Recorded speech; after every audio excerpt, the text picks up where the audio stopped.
I think there are many factors to consider. One of them is their motor development, which I would call their oral motor readiness to chew a product. And the current guidance right now by health agencies is to introduce solids after 6 months, which seems to be a reasonable recommendation.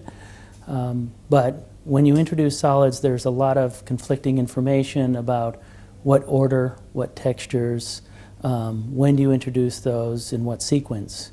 So what we're doing is research looking at the biomechanics of the jaw to see how various textures are accommodated by children at varying ages. Ultimately, the best food will be a match between the child's ability to chew and to swallow and the physical properties of the food.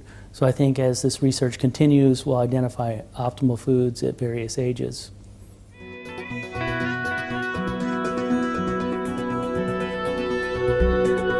I think you raise an interesting point because the introduction of solids and challenging foods needs to be balanced with the safety of the food, and that's something we don't have a really good understanding of, is where do we strike the right balance there.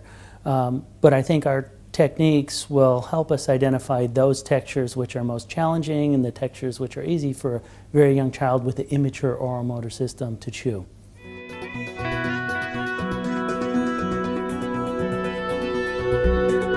I often get asked this question about the relationship between the development of speech and chewing, and my colleagues and I have done research looking at the development in a cohort of children of both behaviors to see if they follow a similar path or do they follow a divergent path. And what we have found is that when people are talking, they use a different set of muscles they tend to when they're chewing.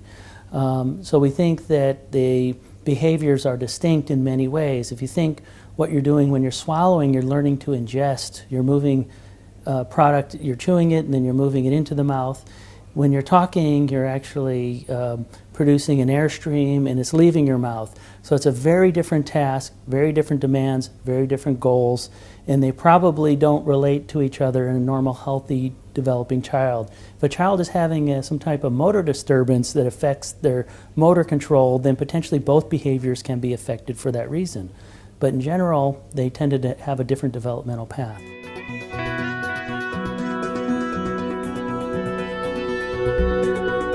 I do the research on animals that are raised on soft diets suggests that delaying the introduction of solids could have some long-term consequences.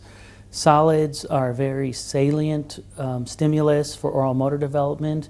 It triggers the sensory receptors in the mouth that help then organize the neural circuitry for chewing. It helps develop the anatomy. So a substantial delay of solids could result in a substantial delay in chewing skills. We don't really know what the optimal time is to introduce solids at this point, and we don't know what the long-term effects will be in children, although there is this research in animals. So I think that research needs to be more developed, and then we could make some scientific-based guidelines for that.